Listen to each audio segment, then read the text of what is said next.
Some of the key dates and events that happened during these battles are on April 18th on 1775, Paul Revere warned the people of Lexington about the future war, saying, "The British are coming, the British are coming."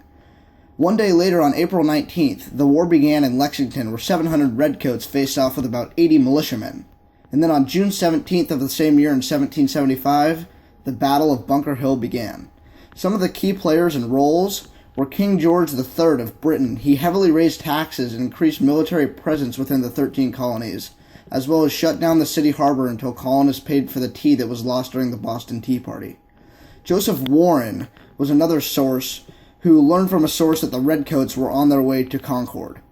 Paul Revere, he warned the people of Concord and Lexington about the presence of the British troops and was eventually captured by the British.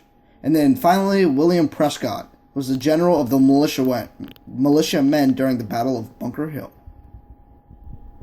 Hello America, my name is Eric Daniels, and this is Blake Bostwick, and we are coming to you live from Jamestown. Tonight we are showing a documentary on being a merchant during the battles of Lexington and Concord, as well as the battles of Bunker Hill. The battles of Lexington and Concord and the Battle of Bunker Hill were caused by three events. Event 1, Great Britain heavily raising taxes. Event 2, the Boston Massacre.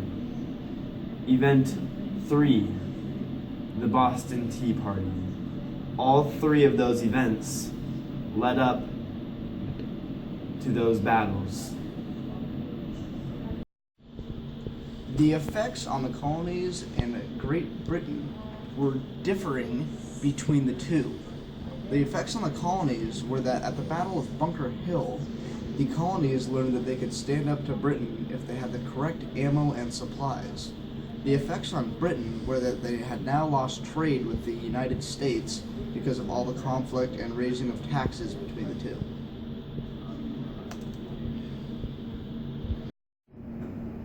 The battles of Lexington and Concord really kicked off the Revolutionary War because of the actual fighting that went on. During the Boston Massacre, only one side of the fight had weapons, and the other side did not fight back. In this situation, both sides had weapons and both sides fought to the death. Why would they call the shot at Concord the shot heard round the world if it did not mean anything? This was the first shot of the Revolutionary War that led to the next battle, the Battle of Bunker Hill. Here, the colonists learned that they could fight back against the British with the right weapons and enough ammunition. These events were the breaking point for the United States independence.